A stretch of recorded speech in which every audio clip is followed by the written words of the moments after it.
Greetings, fellow scholars of the livestream. I'm Kutakuma from the Cosmo Canyon Observatory, and today we're going back to the roots, analyzing every frame of a new Final Fantasy VII related trailer, which is exactly what we're going to do today. On June 5th, 2026, the third installment of the Final Fantasy VII Remake series was finally shown off, as the big closer of the Summer Games Fest no less. And what a revelation that was. I'm not sorry. That joke never gets old. The presentation lasted a whole 13 minutes and was chock full of introductions, fake outs, commentary, and most important of all, a wild assortment of footage, cutscenes and gameplay alike.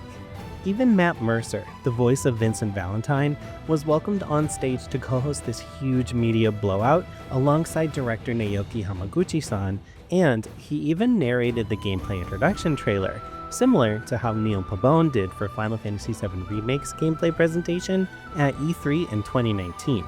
Final Fantasy VII fans were treated very well that day 7 years ago, almost as much as they did at Summer Games Fest this year.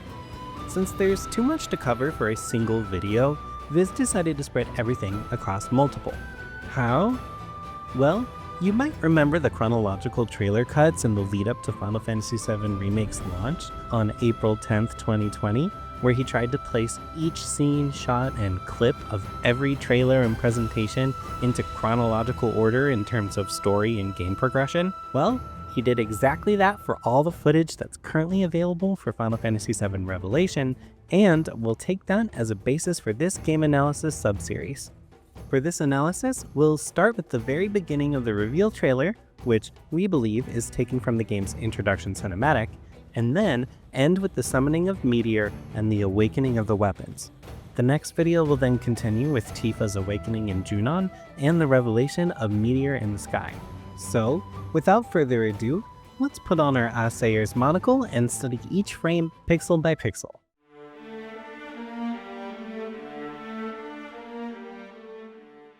The reveal trailer starts off strong by showing one of the most puzzling elements that are new to the Remake series.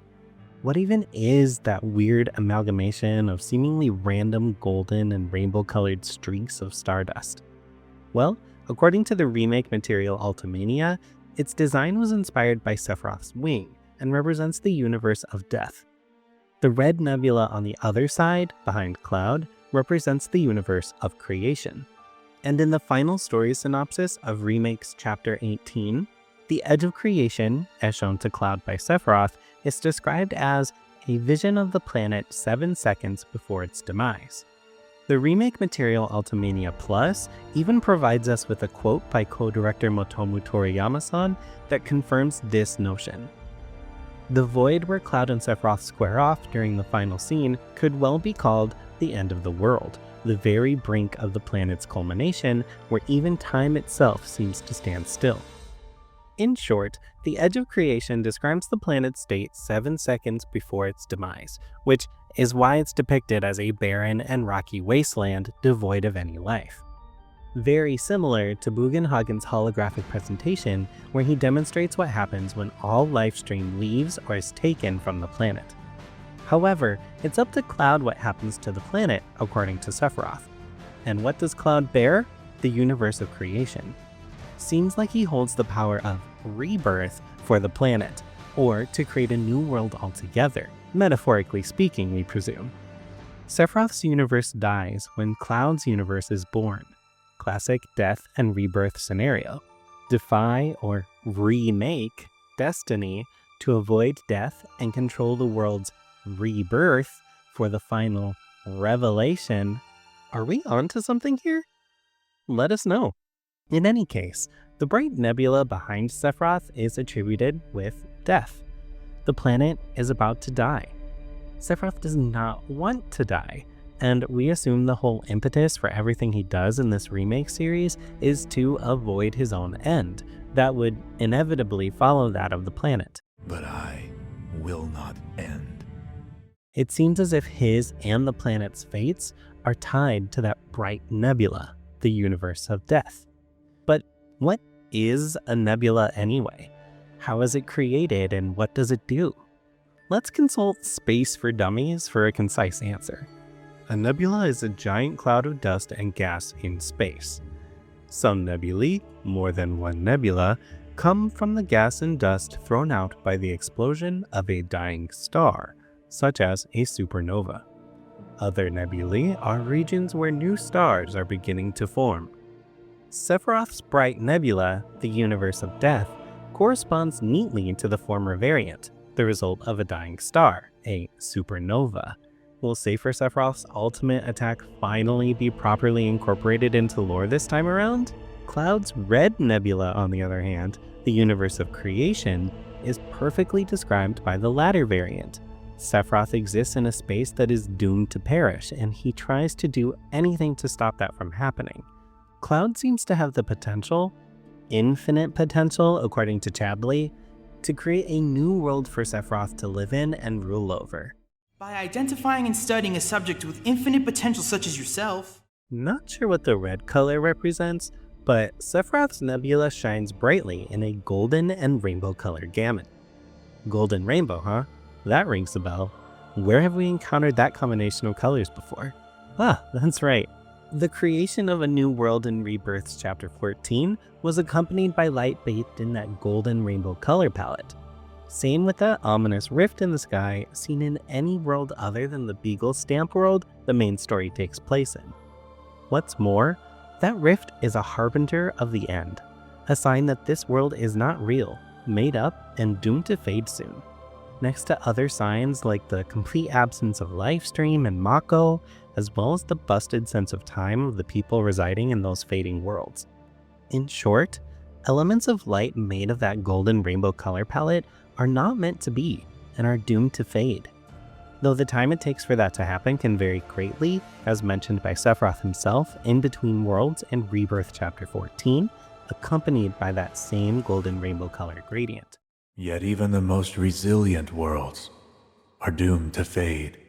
Side note, that in-between world looks suspiciously white and sparkly, just like the white materia, the same as the edge of creation when Aerith enters it and bathes it in the same sparkly white background. And in both instances, the white materia is involved. In Between Worlds, Cloud carries it with him, and during the fight against Sephiroth, Aerith has it tucked in her ribbon. Since that bright nebula was inspired by Sephiroth's wing, it's not a stretch to conclude that it also represents Sephiroth's world and existence. Ever Crisis doubles down on that by showing Sephiroth looking at the same nebula during the conclusion of the First Soldier Episode 1 story. Directly before, Sephiroth is hailed as a hero because he saved a platoon of Shinra officers from a horde of monsters. Despite heavily worn down towards the end, he pledged to save everyone, which he eventually did. But while everybody is cheering, his vision glitches out, and he is reminded of a fateful decision in his past on Redor Island.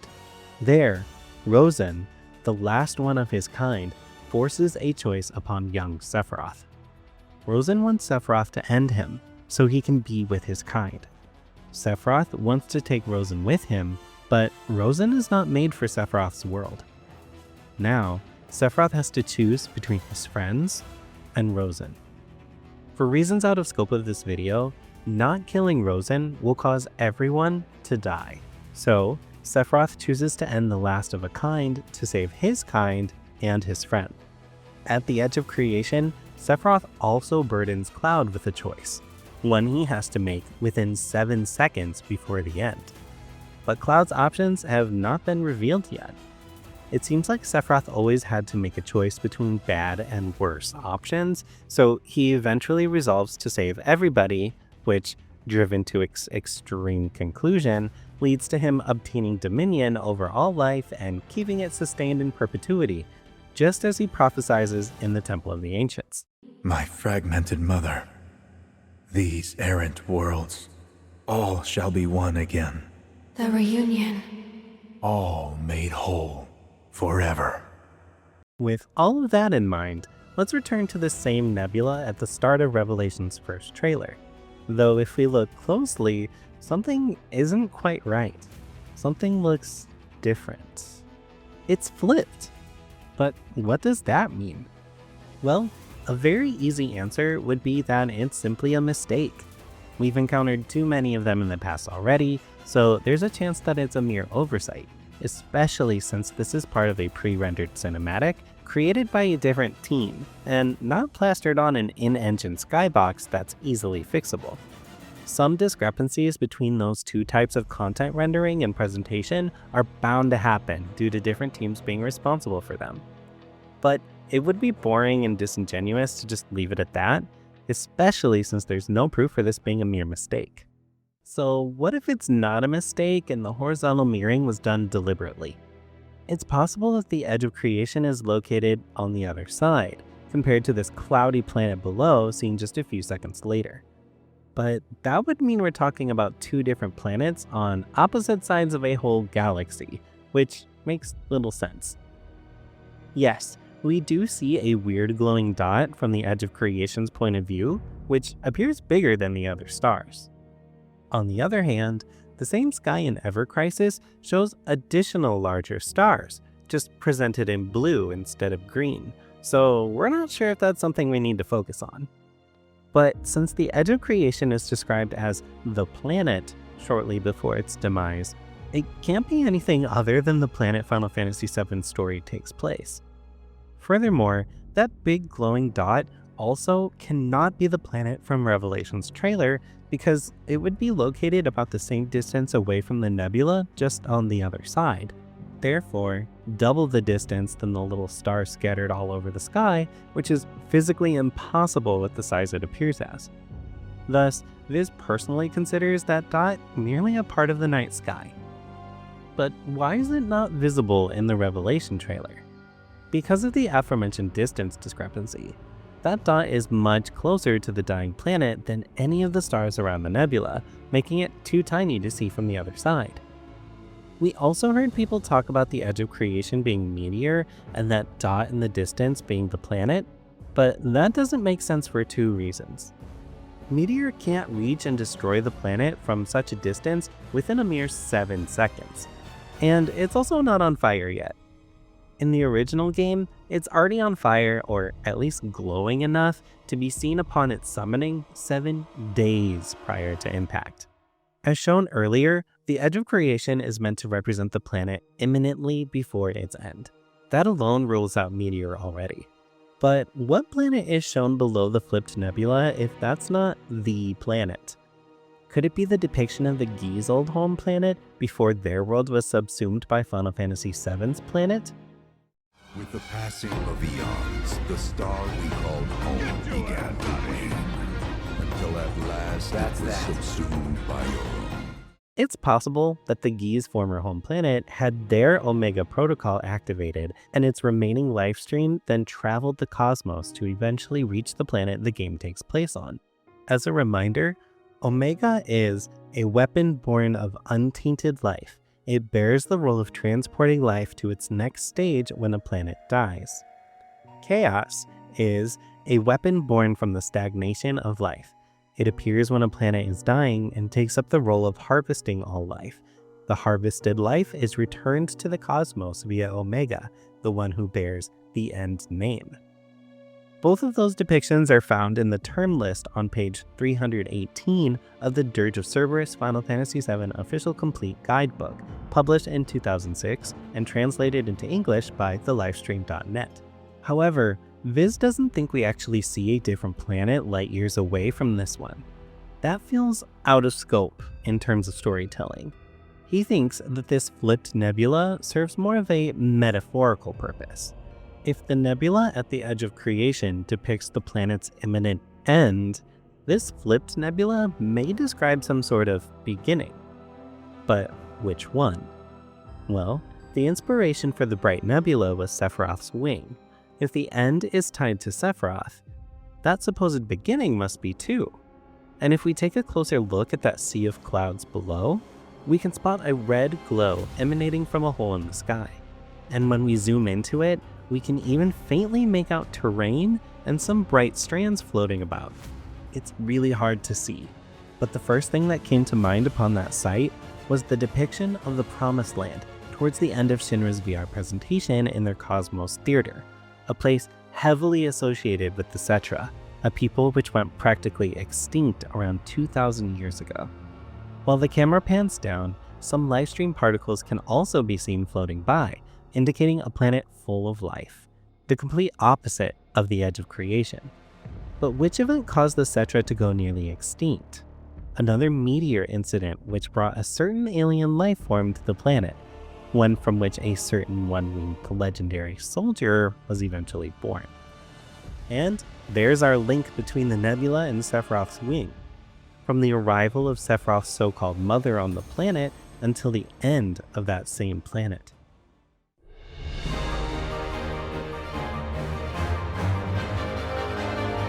After this banger opening, might follow the party's landing somewhere on Gaia's Cliff, or however it will be called in Revelation, the circular mountain range making up the northern crater.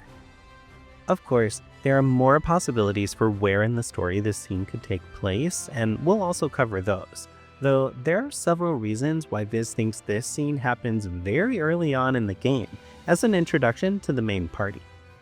When comparing to the original game story progression, we should theoretically be on our way to Icicle Inn, watch Professor Gas's tapes, explore the town, encounter Elena, get a snowboard, slide down the slope, traverse the Great Glacier, climb Gaia's Cliff, fight the double-headed dragon Schizo, then reach the peak and overlook the northern crater and the Whirlwind Maze.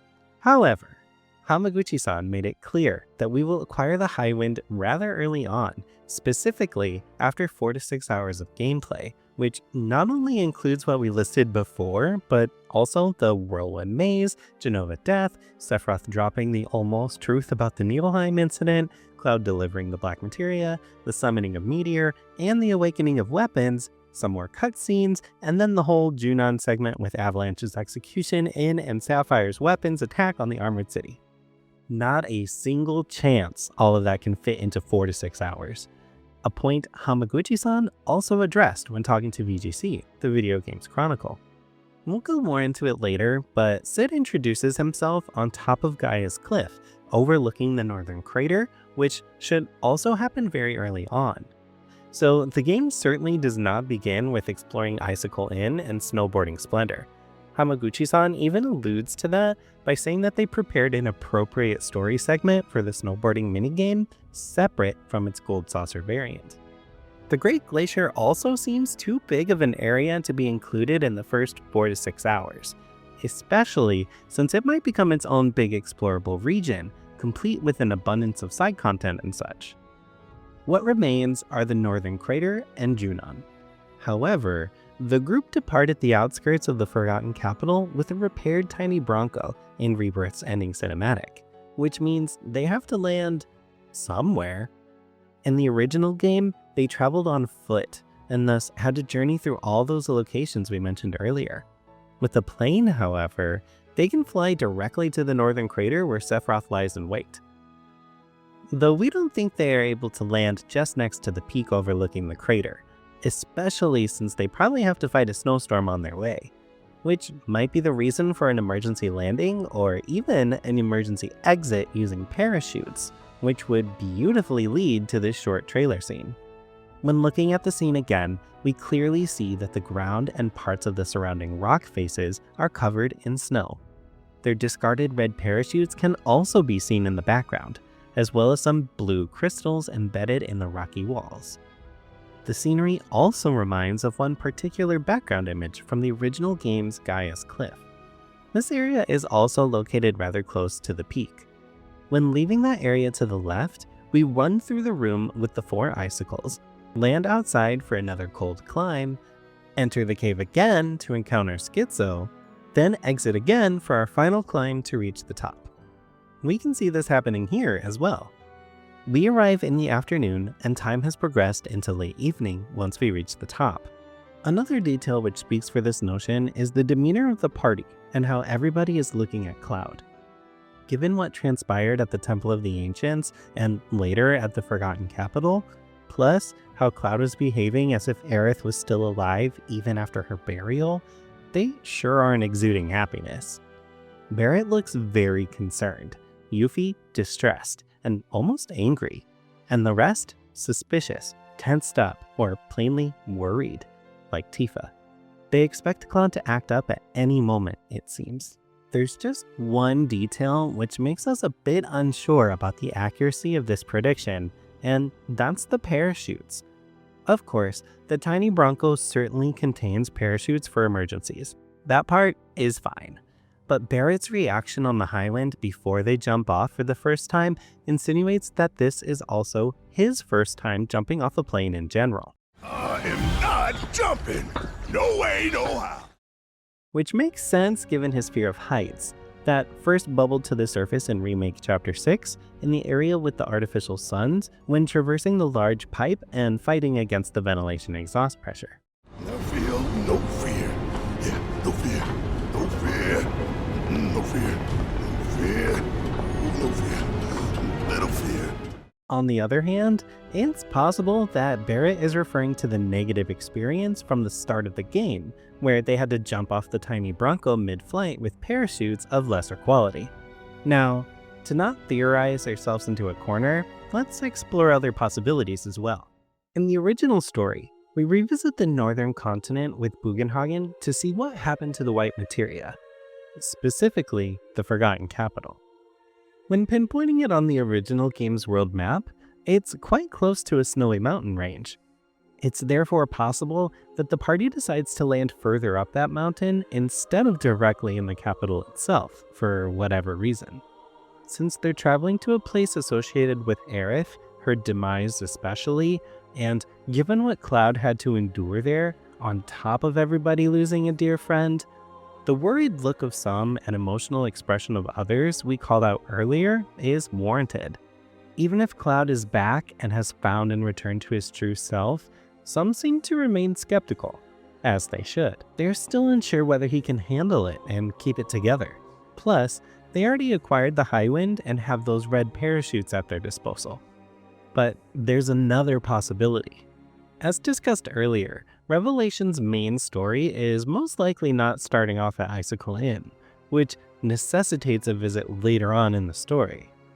Given Cloud's state before the Northern Crater and his absence afterwards, moving Aerith's origin story to after Cloud's return makes a lot of sense. Landing directly in the middle of the town square is most likely also not an option. Thus, landing on a mountain range nearby seems plausible. If the party visits Aerith's birthplace shortly after Cloud's return, the same argument regarding his comrade's demeanor applies, and a dedicated cutscene is warranted. Though both the Forgotten Capital and Icicle Inn may be visited at different times, unlike the original game, since it has been confirmed that we'll mostly be free to go wherever and whenever we want once we obtain the Highwind, which will also lead to different experiences, according to Hamaguchi-san. Although, the main story will be told in a predetermined linear fashion, so both the Forgotten Capital and Icicle Inn are probably visited at fixed points in the story. Looking at it from a different angle, the Icicle Inn could also be the actual start of Revelations Chapter 1, just like Nibelheim was Rebirth's starting town. Then, instead of snowboarding and trekking through the Great Glacier, the party could just skip both, using the tiny Bronco until the weather forces them out with parachutes, leading to the group shot this section is all about. And there you have it, 3 possibilities where that landing via parachutes on a snowy mountain may take place. Yes, this could be their final landing near the Northern Crater before the descent into the final dungeon, but we highly doubt that any of the footage shown contains anything from the last third or even second half of the game, so let's leave that 4th possibility be for now.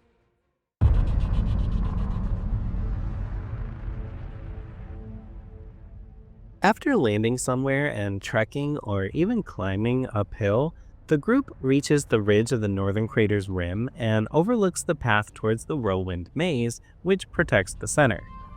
The shots shown are probably a part of the scene from the original game where the crater is introduced via pre-rendered cinematic and succeeding dialogue. The cyclone in the center still exists, albeit rather small in scale. The original version shows giant gushing livestream geysers within, while we see crystallized waves in Revelation.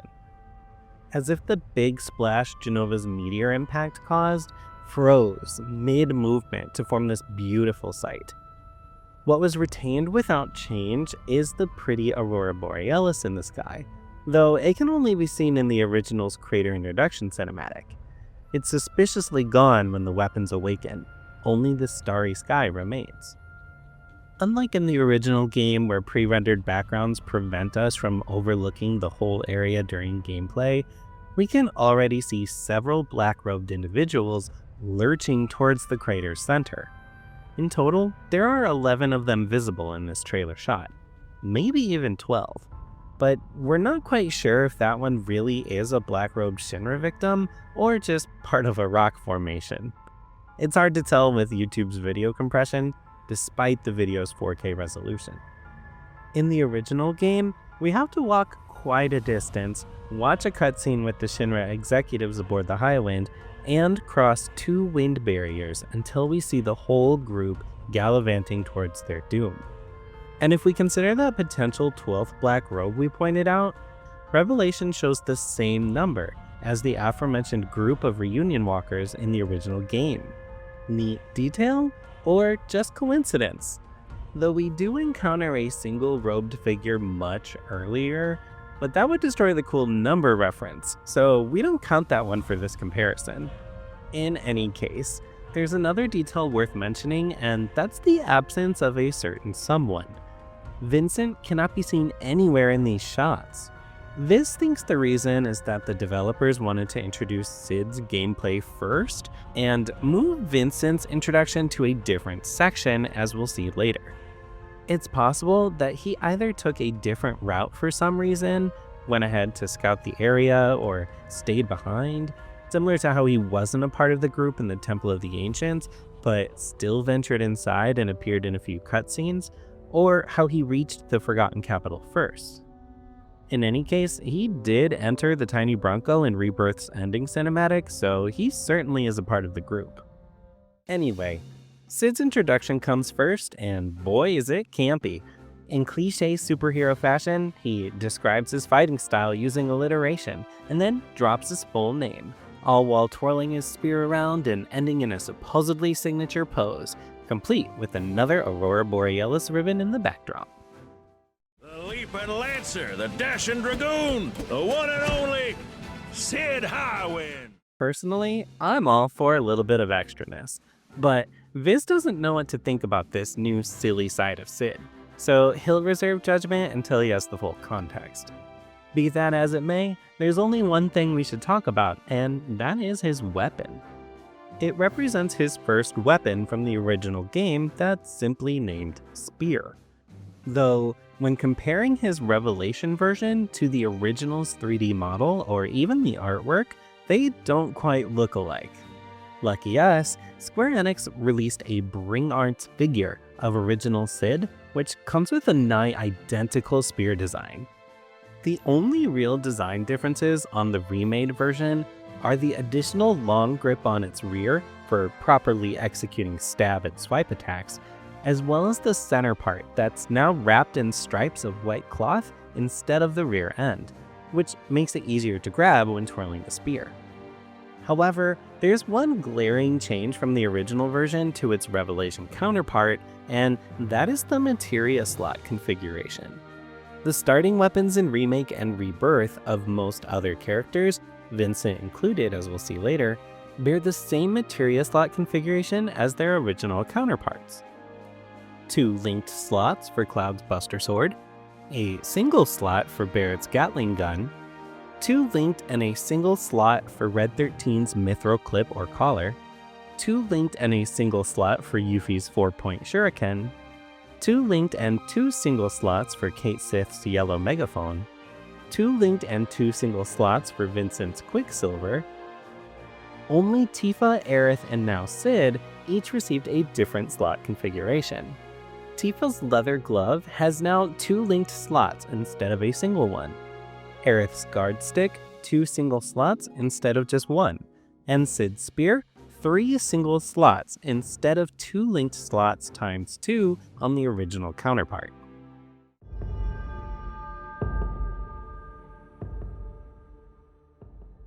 Further in, we encounter Jenova'Deth, who might be named Jenova Deathbringer in the English version. It's your typical Jenova fight, where the battle arena is littered with illusory organic Jenova parts and other elements that don't exist, like flaming or broiling spots all around the place. Unfortunately, we again have to get rid of tentacles, this time resembling those of an octopus, before Jenova's main body can be damaged. Take note of the circular array of hexagonal shield shapes around the headless spook's body in the background. But why does the Jenova fight happen before other scenes that supposedly take place in the northern crater? We'll get to that in a bit. Let's go over the main details during this combat scene first. This area also shows several crystals that grew over time, some straight, some curved, just like those in the establishing shot of the northern crater and the Whirlwind Maze, and the scene with Vincent, which we'll tackle later. Of course, those who have played the original game know that Jenova'Deth is fought in the Whirlwind Maze, but it's going to have confirmation through comparing details in the environment. Another important detail to memorize is the presence of Cloud and Tifa in the battle party during this fight. In the original game, both were mandatory active party members going forth after descending the crater slope. If Tifa is not in the active party yet, she will force herself into it during the short dialogue scene before entering the Whirlwind Maze area. It's therefore highly likely that the same thing happens in Revelation too.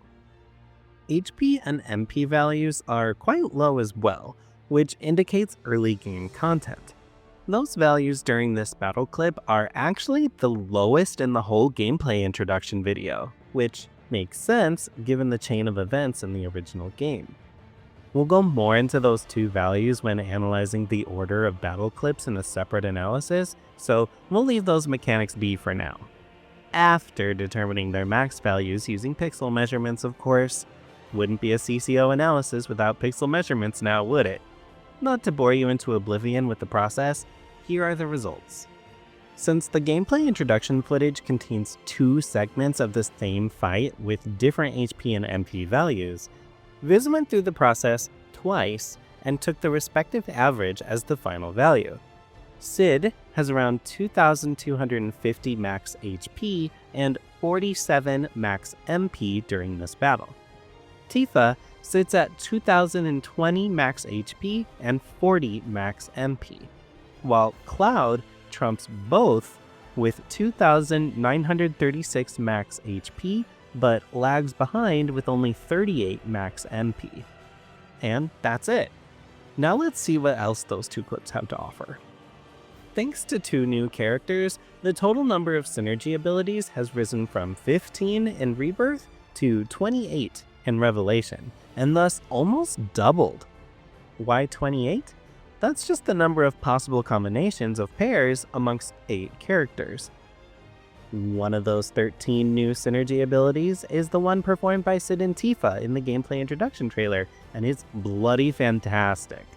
Sid lunges forward in a similar way he does when attacking normally in the original game, just flashier. Then he slashes the target with his spear before throwing the latter like a boomerang, upon which Tifa, who jumped into the air just before, catches it mid-air, lands, then circle swipes at the target with it before she gets up again and prepares a jump while handing the spear over to Sid. Then somersaults the target before Sid winds up for yet another attack, which we unfortunately don't get to see because the footage ends there. The second clip from this fight shows Cloud performing his signature Braver attack on the otherworldly abomination. Though that's not what's interesting about this shot. We already know how that attack looks and works from abusing it across 2 full games. The main attraction is Jenova itself, since we get a very sharp look at the whole tower of alien flesh. When comparing it to the original version, it looks very similar. All details have been faithfully translated to 4K, with a few new elements on top of that, like the spiky spine that extends to its floor tentacle. I won't point out all of them, but if you analyze the image above, you will find each protrusion and detail also present on Revelation's version of Jenova'Deth. Everything is accounted for, right? Wait, something is missing. For some reason, Jenova Deathbringer has no head.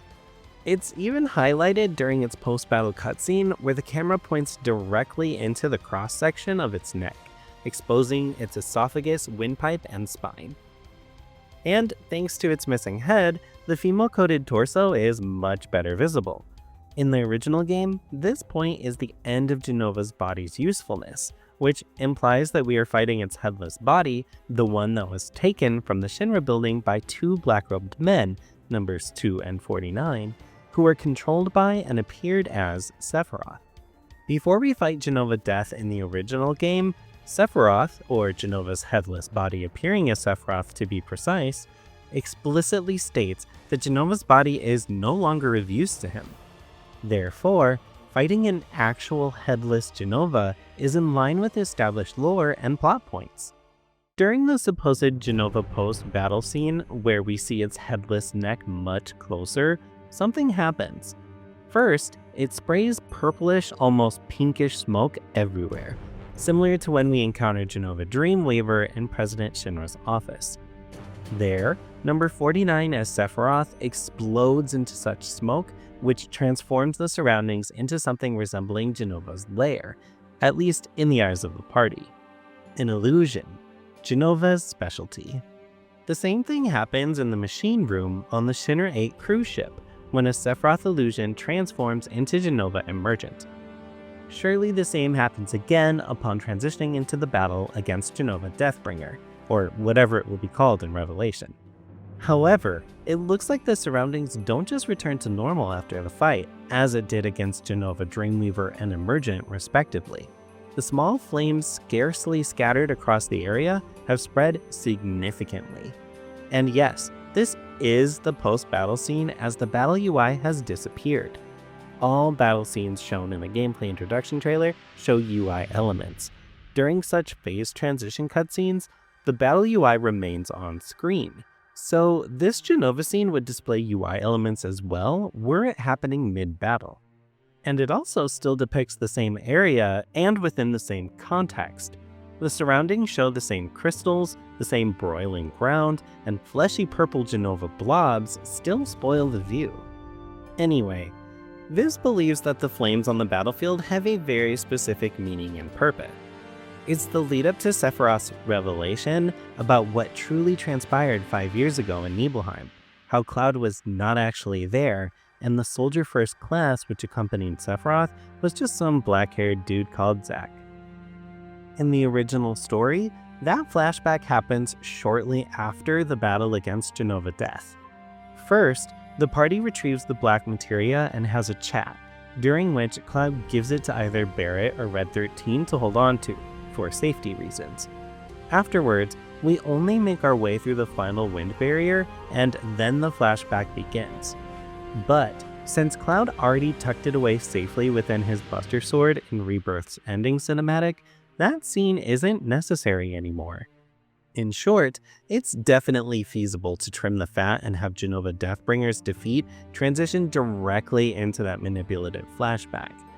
Besides the flames, which may represent those from Nibelheim, there's another hint towards this scene leading into the almost true flashback. It's how Cloud moves his gaze towards something specific, which tells us that what comes next is related to him. Of course, we could always be wrong, but the upcoming scenes will solidify this prediction. As the first step, notice how Vincent is still not present and probably still off doing his own thing. Keep this in mind when we go through his part of the story a bit later in this analysis.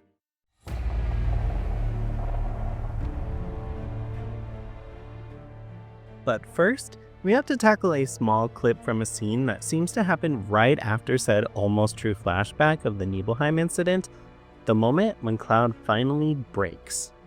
This could very well be misinterpreting this scene, but to him, it looks like the very moment after Sephiroth's revelation, when Cloud is unable to reconcile his memories or to fight back against Sephiroth's supposed manipulations. And because Sephiroth can't do anything by himself, he has to send his Whisper goons to force Cloud to break down. Jokes aside, those black whispers probably emerged to isolate Cloud from the others. In a later scene, many more whispers appear and circle around the area, most likely to keep anybody from following Cloud, but more on that later. Those black whispers buzzing around Cloud leave purple trails and also hold a purple glowing orb under their hood, proving that those are still Sephiroth's black whispers. At the end of this clip, we can also see Barret and Tifa in the background.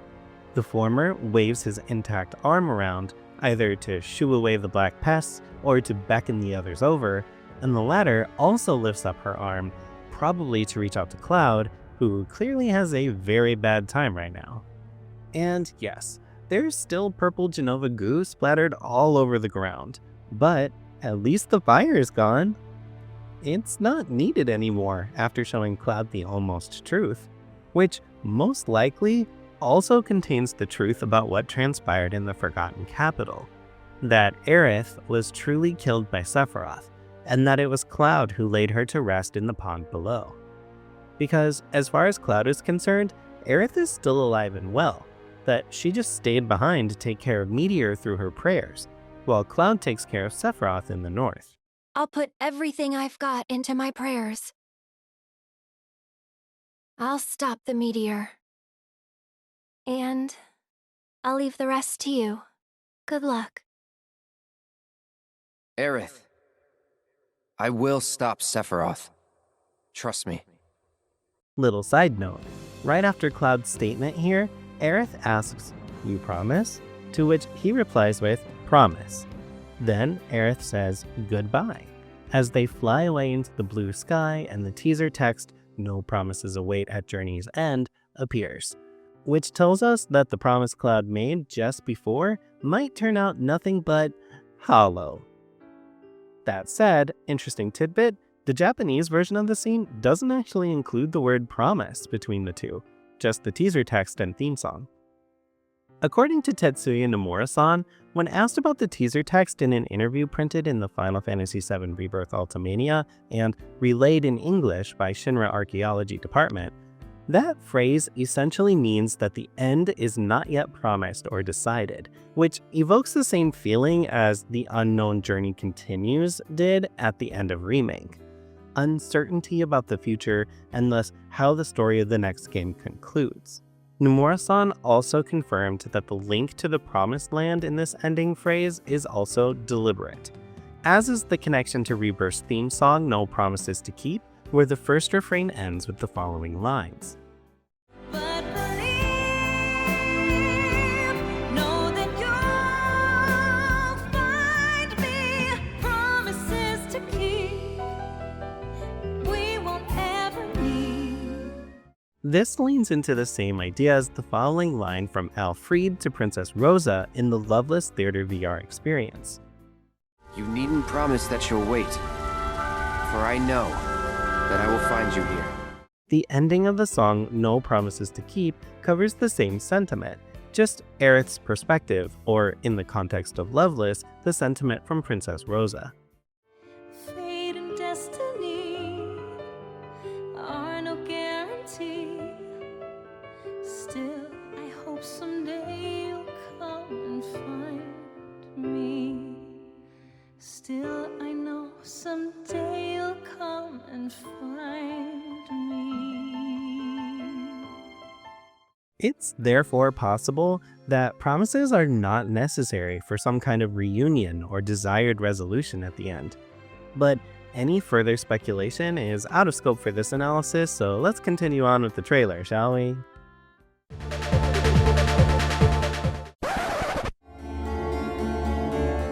More Whisper shenanigans will follow after the previous scene with Cloud breaking down, though we need to check in on our beloved coffin dweller Vincent Valentine first to see what he's been up to all on his lonesome before he finally reunites with the rest of the party.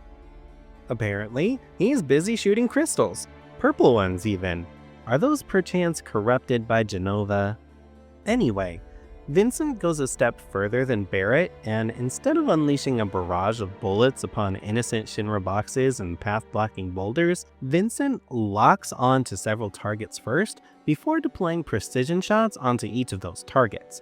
This field action is called Rapid Fire, and functions at its core almost identically to Kingdom Hearts' shot lock mechanic. In Revelation, you press one of the trigger buttons to initiate it via lock on. In the trailer, Vincent has already locked onto 2 targets when the clip begins. Only after completing Rapid Fire, we see the lock on prompt reappear in the bottom left. After triggering lock on, Vincent changes into a timed and slowed down target search mode, during which we can move the reticle over valid targets to lock onto them. Then, when either the circular timer around the reticle runs out, or we press the rapid fire trigger button, target search mode ends and Vincent shoots each locked on target one after another in quick succession. Each target shot that way has a chance to leave an item, though mostly for crafting it seems. At least when shooting those crystals. When shooting Shinra boxes in, say, the underwater reactor later on, we presume that we'll also obtain potions or Moogle medals, if those are still a thing. And apparently, we receive a rare item if we manage to shoot at least 10 targets this way. Will we receive another rare item at 20 targets shot? Although, when stepping through this process frame by frame, we can see that the Zephyrus Life Shard is obtained before reaching a 10 combo. It also seems like the acquisition of items, which trigger a to-do list complete notification, don't appear as separate entries. In Rebirth, they are shown even before the to-do list complete notification, which also precludes the possibility that the Zephyrus Life Shard is the trigger for the to-do list completion notification. Also curious is how the first to-do list completion notification appears simultaneously with a combo increase. The next notification appears 6 frames after reaching a 6 combo, and the Zephyrus Life Shard notification appears 2 frames after reaching an 8 combo. Furthermore, those 3 notifications appear 16 and 13 frames apart respectively, so there also doesn't seem to be a minimum time between notification pop-ups in place.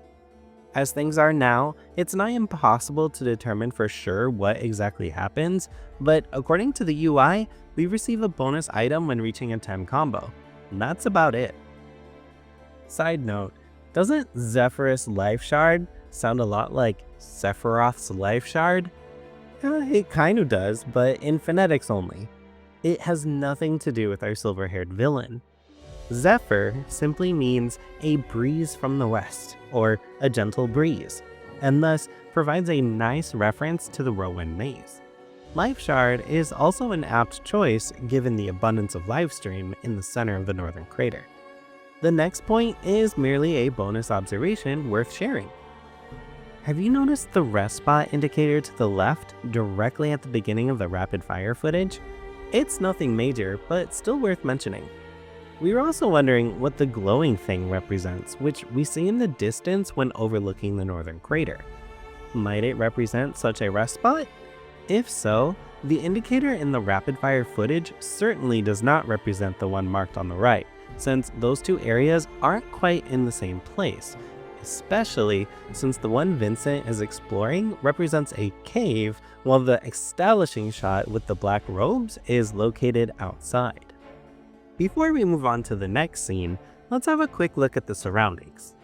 Since it's a cave with many crystals scattered about, it immediately reminded of the actual crystal cave within Gaia's Cliff in the original game, especially the green lifestream pool to the right.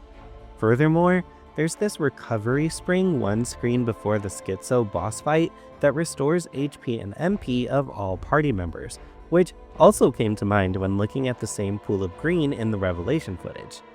It probably has nothing to do with either of those, but we wanted to mention them nonetheless. In any case, because of the numerous crystals growing everywhere in that cave, we do think that Vincent is currently running through that very same crystal cave inside Gaia's Cliff. Whether it is one of those before the overlook over the crater on the ridge of its outer rim, or even a deeper layer underneath the path ahead, remains to be seen.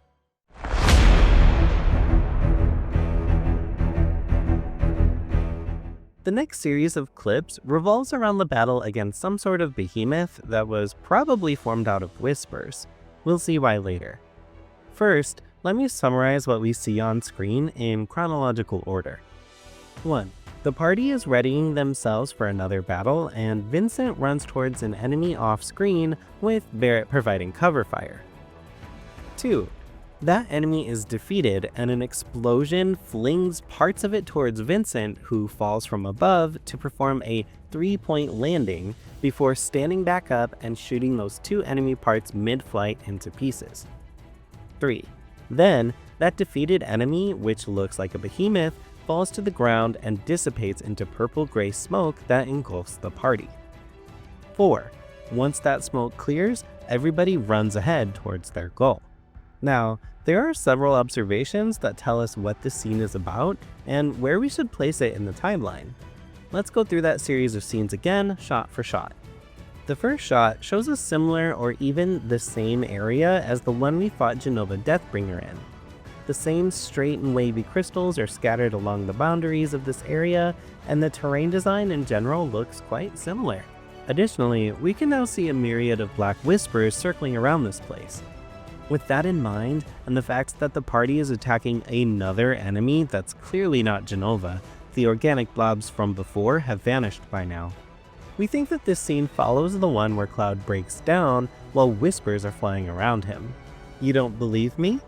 There are more pieces of evidence which support this conclusion. Did you notice the change in party composition? Vincent has rejoined with the group, so it has to take place after the Jenova battle since Vincent hasn't been around at that time. What's more, neither Cloud nor Tifa can be seen anywhere, not even in upcoming scenes connected to this one. Since both were a part of previously covered scenes, this one logically has to follow those. During Cloud's breakdown, only a few whispers could be seen, but now there's a whole flock of them buzzing around, which indicates an escalation of the situation. Another observation also ties in Vincent's route with this area, the purple crystals. The same ones he was shooting earlier using his rapid fire field ability. This following point is not relevant to the main analysis, but we find it neat that Vincent's running animation here closely resembles a similar Naruto-like run that he does in the original game. For example, when running off after the party splits up into smaller groups further down in the final dungeon. Very fitting, since they're also in the northern crater here, just in another spot. The fight itself is shown in neither trailer, but we do see parts of its aftermath, enough to paint a clearer picture. First, Vincent lands from what we assume was his killing blow attack, which caused an explosion on the beast behind him, resulting in severed limbs. We'll see it much better later, but from this angle, we can already spot a behemoth's tail. It's not easy to spot, so let me slow down the footage and zoom in for a better view. And if you look closely, you can also see the same circular swarm of black whispers in the darkened sky. Next up, the behemoth's foreleg and a good chunk of its horn come flying towards Vincent, both of which he blows into pieces with his gun. The horn even without looking at it. Show off. Though that's very much in character if you're familiar with Dirge of Cerberus, no matter what your feelings are about that weird offshoot of a compilation game. There, when you complete some of the minor boss encounters, Vincent finishes off his adversary for good during the post-battle cutscene in a cool anime fashion, stressing the point that it's him who wins and finishes the job, not us, the players. Side note, the official screenshots seem to stem from a newer build since the lighting looks completely different with that additional blue light source, which probably originates from nearby crystals. Which one looks better remains in the eye of the beholder. At least the whispers are clearly visible there. And if you're in doubt about whether the trailer footage or the official screenshots is from a newer build, have a look at the following comparison of Tifa in her Black Mage outfit, where the texture mapping onto her 3D model has clearly improved, just like the more accurate and natural looking eye tracking. Anyway, it's interesting how those limbs break apart into stone-like solid matter, indicating the fiend wasn't made of flesh, but some other material. For a behemoth, that foreleg looks quite disturbing. It has somewhat human-looking fingers, though more elongated, especially one of them, which looks like a long claw. Is this some sort of mutation? A Hojo experiment? We don't think so. Neither would break into solid debris, and we don't think Hojo is a factor at this stage. Shinra doesn't come into play until we reach the core, where the new physical body of Sephiroth is being rebuilt. If Revelation follows at least somewhat closely to the original story, that is. One last detail I want to show you from this series of shots is Vincent's weapon and materia configuration. The official screenshot shows off Vincent's starting weapon beautifully. Its original counterpart always had a very basic design, especially the 3D model. Its artwork version at least resembles a handgun from our world. While browsing through a list of handguns on the internet, Viz is not familiar with firearms at all. He did find one that looks almost identical, the Star Model B. The only element that's missing on the artwork is the hammer. The rest looks essentially identical, albeit less detailed. The remade version of Vincent's starting weapon, which hopefully is still called Quicksilver, now bears its own unique design and exudes a strong fantasy or even steampunk feel to it, a choice which we warmly welcome, though you can still make out its original Star Model B design origins. Regarding materia slot configuration, the remade version fortunately does not deviate from its original counterpart. While it's not visible in the trailer footage, Rebirth's Material Ultimania book fortunately contains a clean artwork of it that shows 2 linked and 2 single slots, just like the original version. With this short excursion done, let's return to the dastardly fiend felled by our beloved cape-wearing and gun-wielding hero. The following shot depicts a monstrosity that closely resembles a behemoth. And again, whispers are still circling in the space above this battle arena. A bit of a shame, since they obstruct the beautiful view on not just the night sky, but also the giant crystallized waves and large dead branches we've seen from afar earlier. Let's have a look at a comparison image to visualize what the stagnant livestream I'm talking about could look like. We're not certain that the elements in the comparison are exactly the same, but the important takeaway here is that the space above the behemoth contains at least similar looking crystallized waves and tree branches seen in the distance during the establishing shot of the northern crater and the Whirlwind Maze. Alright, back to the behemoth, which isn't really a behemoth, but a facsimile of one created by Whisper Essence. When the wannabe behemoth collapses, it leaves trails of black and purple particles, and when it hits the ground, it even explodes in a puff of gray and purple smoke, which envelops the party. And how can we be sure that all of those scenes starting with Vincent Naruto running towards an enemy happen in the presented sequence? Well, one indicator is the following shot before the party is enveloped in smoke. We see Nanaki, Yuffie, Barrett, Sid, and Kate Sith. Since Vincent was busy showing off on the other side of the behemoth, its tail is visible from Vincent's side while the head and front were visible from the other party member's side, he is naturally not in view here. Cloud and Tifa have been absent during this whole sequence too. Everything lines up. Plus, in the previous shot, we see again the same straight and wavy crystals on the sidelines. The same kinds we saw at the beginning of the attack during Vincent's Gunslinger show, and now here. Not the exact same ones due to different camera angles, but definitely in the same design. The first frame of the next clip, which shows most likely the end of that same post-battle cutscene, contains the same beautiful crystal formations as well. In this clip, the same group is shown taking off into a certain direction, Vincent included. They're most likely headed deeper into the crater towards its center to follow Cloud and Tifa. Note how the whispers are also absent. Furthermore, those who are attached to Cloud and Tifa the most out of this group, Barrett and Yuffie, show strong emotions from anger to distress. Nanaki is hard to read in those few frames, and Sid and Vincent aren't as attached yet, which is why they don't seem to express such strong emotions yet. In the final shot of this series of scenes, we see the group running towards their goal.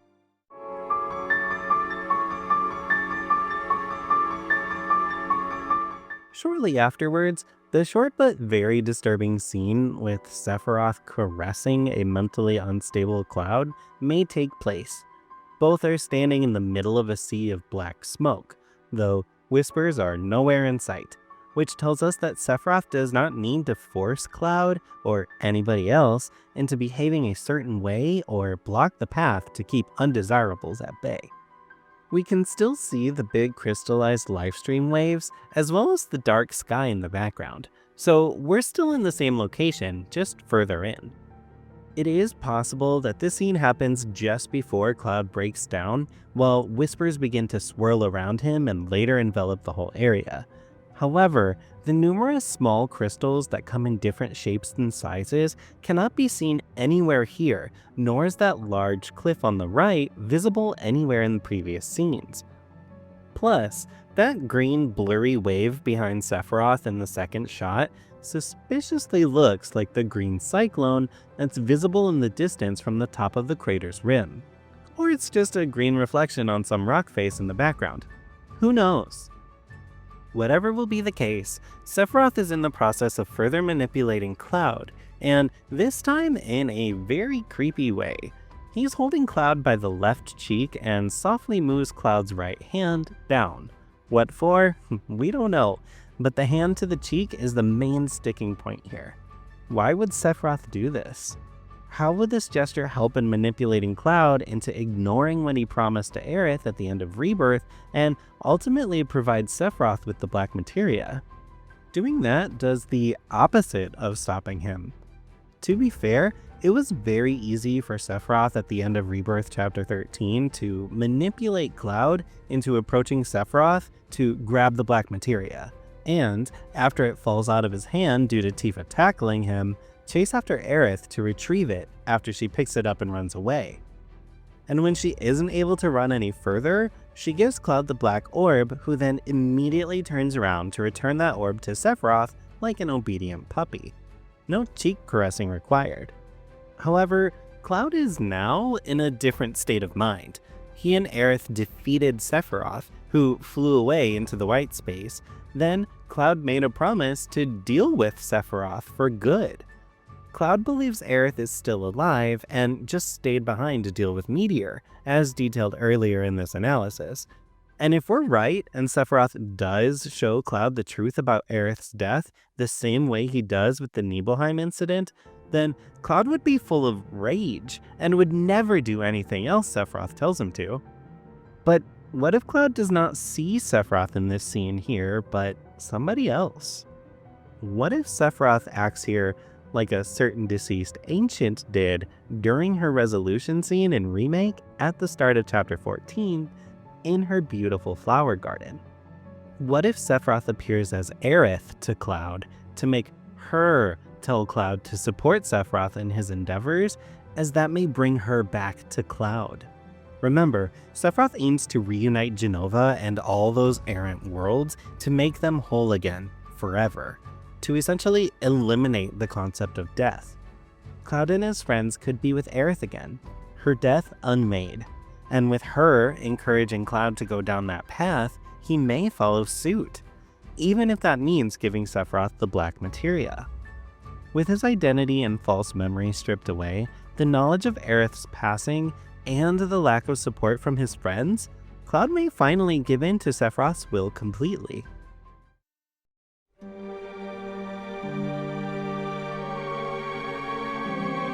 Since we weren't able to release an analysis about the Black Materia or the worlds, let's take the time now to provide a brief summary of Vyzzuvazzadth's take on the new Black Materia.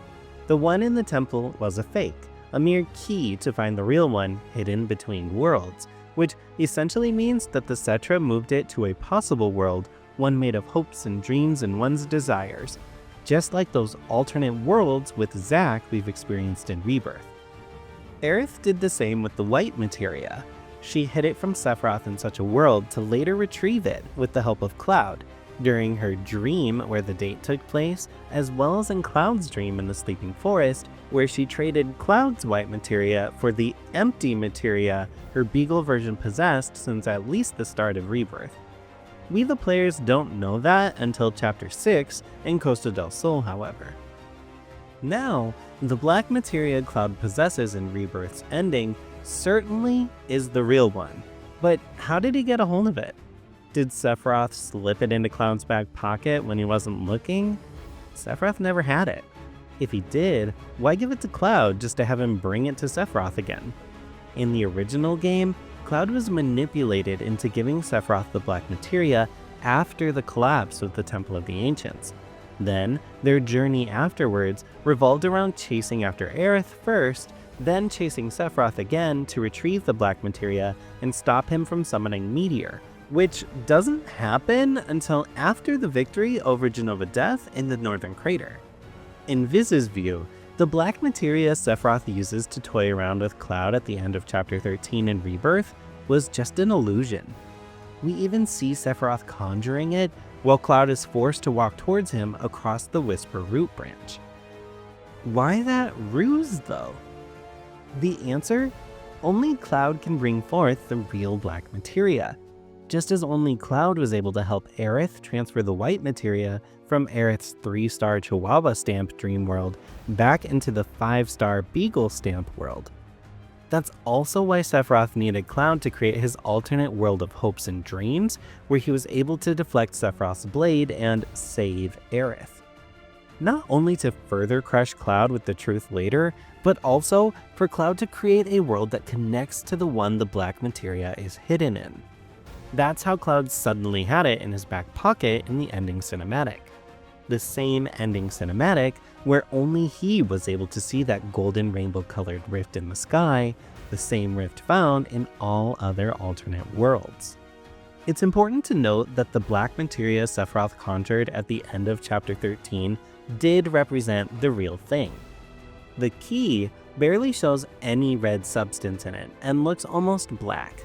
The one conjured by Sephiroth and the one Cloud has in the ending cinematic both look clearer and contain those bright red swirls which orbit a black core within. We might be wrong in this interpretation, and you're free to tell us about your takes, but for now, this is our understanding of the black materia and how it and the white materia are connected to Rebirth's alternate worlds, at least on the surface level.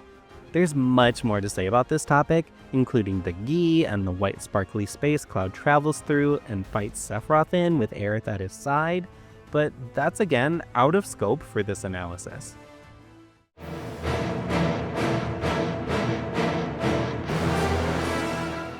This upcoming pre-rendered cinematic is not easy to place. For one, because it's completely new imagery, and for another, it doesn't explicitly tie itself to any known section of the original game. Well then, challenge accepted. Let's give it a shot. The reveal trailer's second scene depicts an angelic or even godlike Sephiroth descending from the heavens, accompanied by numerous black feathers, of course, which happened many times in the two previous games, with seemingly all of his followers climbing over themselves to try and reach out to their object of worship. Even the sky is designed in a way to support this sentiment. The clouds revolve around a singular point from which blinding light is shining down to the planet, a point where Sephiroth either descends from or ascends towards. Very Christian-coded. However, there are more interesting comparisons to make here, which are much more relevant in our view. This isn't the first instance a circular cloud pattern with a bright light within has been used in Final Fantasy VII. Furthermore, an angelic figure descending from the bright golden-colored heavens above a tower of entities this angelic figure presides over is not new to the Final Fantasy series. We really hope that both associations are intentional.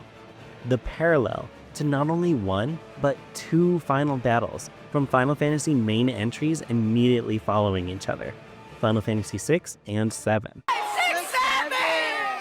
Viz also finds it curious how the sky is bathed in a yellow color scheme and not purple.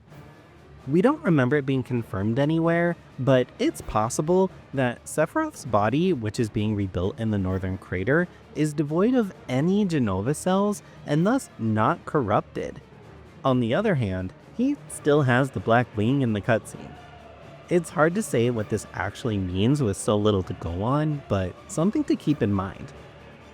More importantly, does this help narrow down the amount of possible points in the story of Revelation this scene could take place at?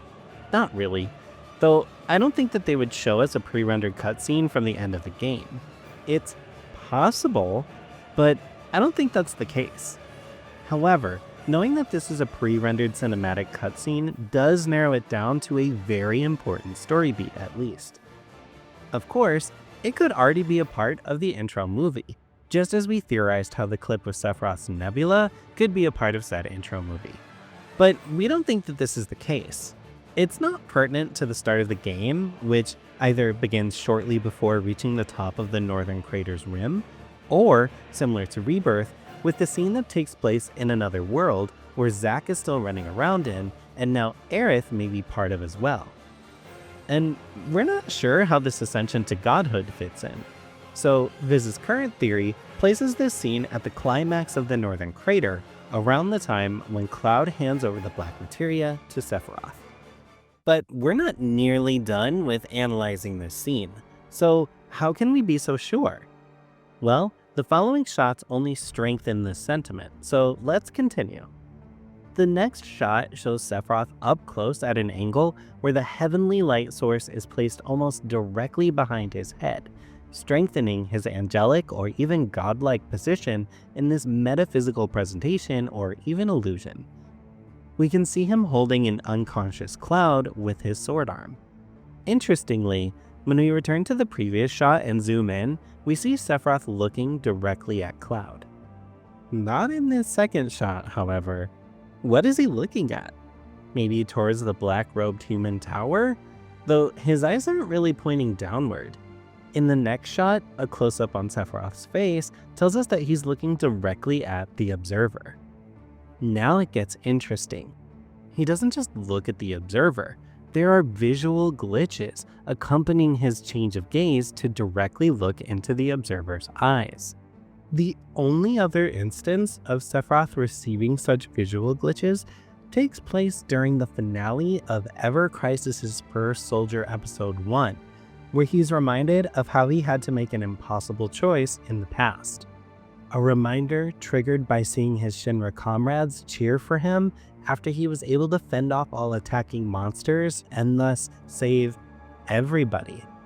However, he wasn't able to do the same in that memory. Then, it cuts to the Sephiroth at the edge of creation, pondering his situation while looking at the bright nebula among the stars above. This looks more like a PTSD flashback triggered by conflicting events. A hero who can save everyone versus a soldier who had to choose between saving the last one of a kind or his friends, and apparently everyone else.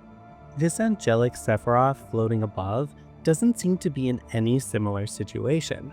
It feels more like an interference from outside, one that he aims to scare away by staring at it intimidatingly, especially as the camera zooms right into his iris and slit pupil. But there's somebody else who repeatedly suffers from such visual glitches, and that is Cloud. Here's our interpretation of this whole scene.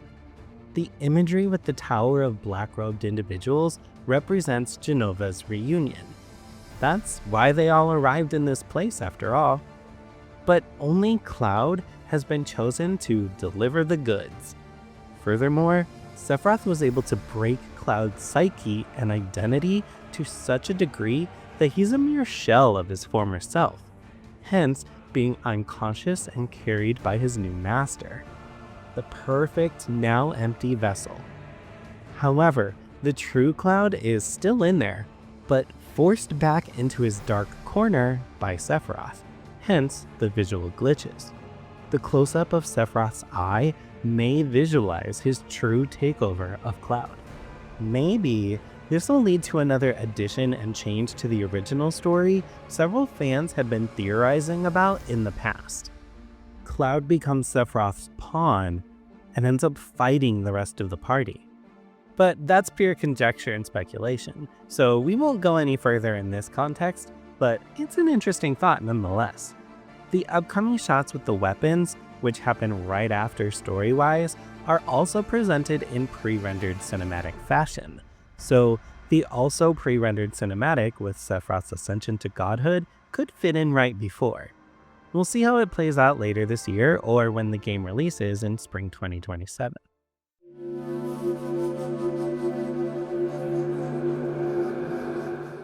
We're almost done for this episode of our game analysis series.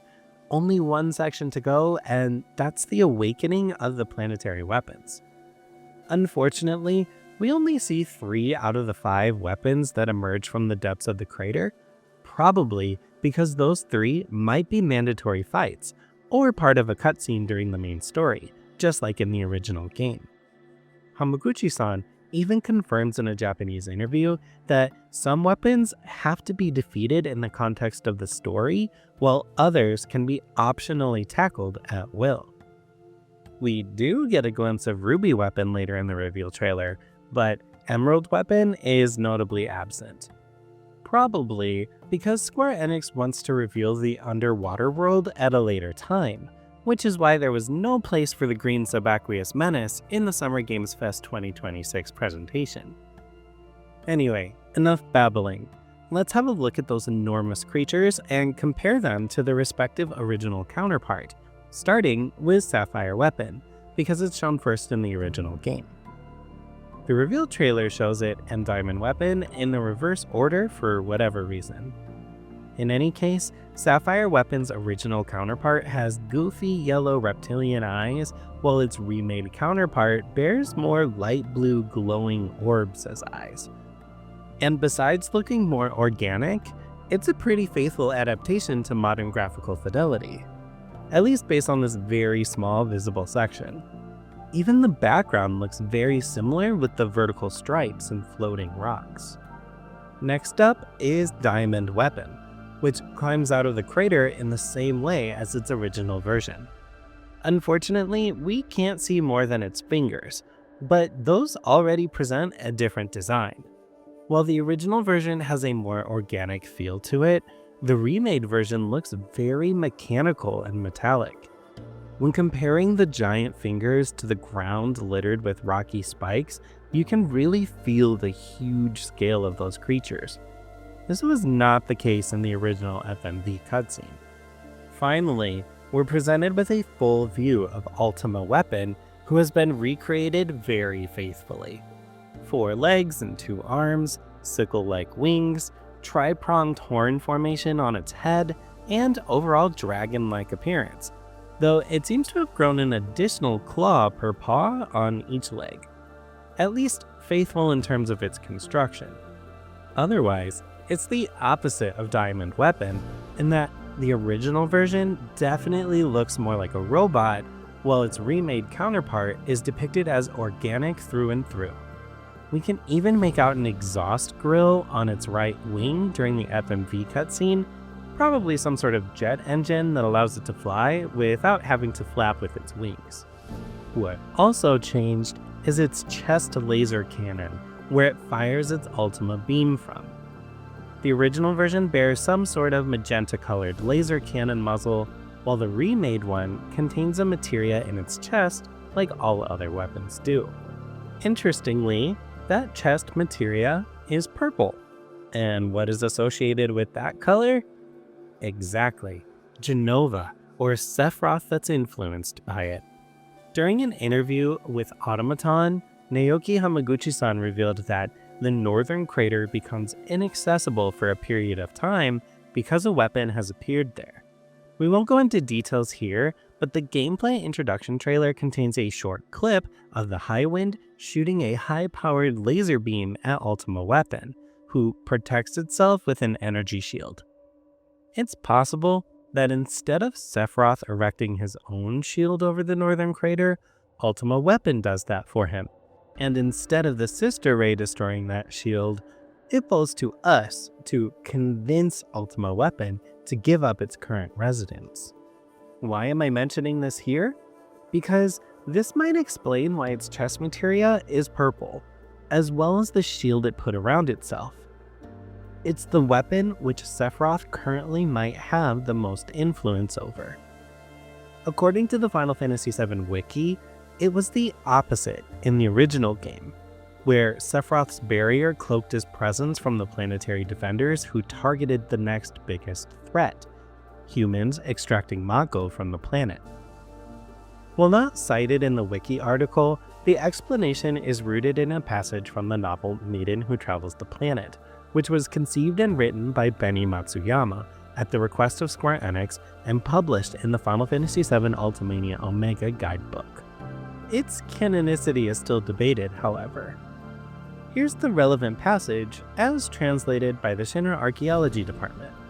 With Jenova's abilities completely at his disposal, Sephiroth was now deeply entrenched within the cavern that had become his cocoon.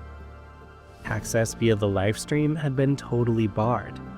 In doing so, he had outwitted even the planet, which had long kept vigil over Jenova, and evaded the ire of the weapons, constructs created by the planet to eliminate foreign threats.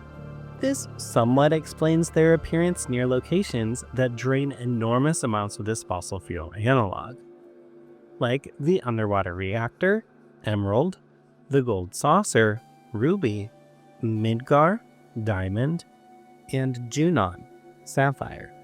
Ultima Weapon is drawn to the imminent eruption of the livestream underneath Meteor, and afterwards aimlessly wanders around after being disturbed by us in the new crater near Junon. However, the original game script and the Final Fantasy VII Ultimania Omega book paint a different picture. In the former, Tifa asks, "Weapon is protecting Sephiroth?" Which implies to Viz that he may be exerting some degree of control over those planetary protectors. The Ultimania Omega explicitly spells this out on page 171 by stating that, just as he suppressed the summoning of Holy, Sephiroth is exerting some degree of control over the weapons, ensuring they don't attack him. Since a new and different weapon is now attacking Meteor, Ultima Weapon requires a different role in the story. And it's possible that since Sephiroth has more knowledge of what's going on and what may happen in the future, he decided to appoint Ultima Weapon as his guardian. This level of control may also be the reason why Sapphire Weapon dodges the Sister Ray Cannon Blast in the pre-rendered cinematic shown at the end of the Final Fantasy VII Revelations presentation at Summer Games Fest 2026. However, whether that's indeed the case or merely part of a reworked scenario is a subject we're going to tackle in the next video. In any case, Sephiroth being in control of Ultima Weapon, and by extension Sapphire Weapon, is just speculation, and solely based on Ultima Weapon's materia color and Hamaguchi-san's quote. Neither is a confirmation, but mere pieces of evidence that could point to that conclusion.